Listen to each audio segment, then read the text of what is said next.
right, so distal phalanges.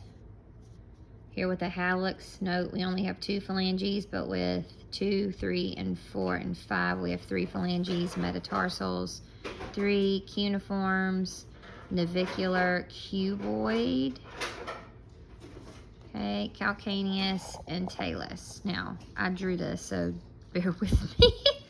All right, superficial. So if we peeled off the skin right under there, and that fascia, you pull that away, you've got this long plantar ligament. So see, it comes from that calcaneal tuberosity all the way up to the bases of metatarsals 2 through 5. If I pulled that off, you see this guy here, who's coming from way more distal on the bottom of the calcaneus up to that cuboid.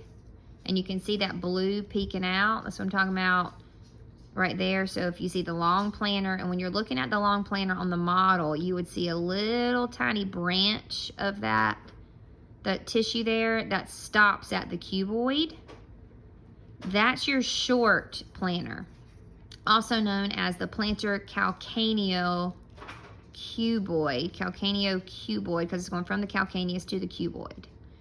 Okay, then you have your spring ligament, which has 2 branches, one there, and most people has 2 branches anyway, like that.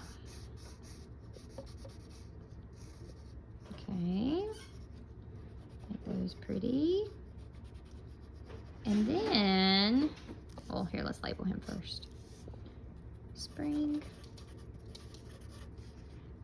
also known as the calcaneonavicular ligament. And then lastly, part of the transverse arch. So think these are longitudinal, long ways going from proximal to distal. You're also going to have supports that are running horizontal or transverse. So the arches of the foot are supported not only by these ligaments here, but they're also supported by fascia, and they're supported by muscle. So your tibialis posterior and anterior tendon attachments, which are around this general area, think on the inside of your foot. So big toe, come in, that's where the big dip is for your arch, where it lifts up off the ground. Those muscle tendons are actually pulling up on those tarsal bones, helping to create that arch. And you have an arch long ways.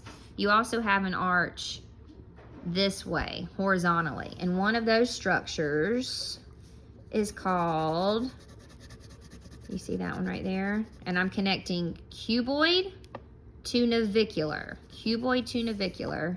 Boop.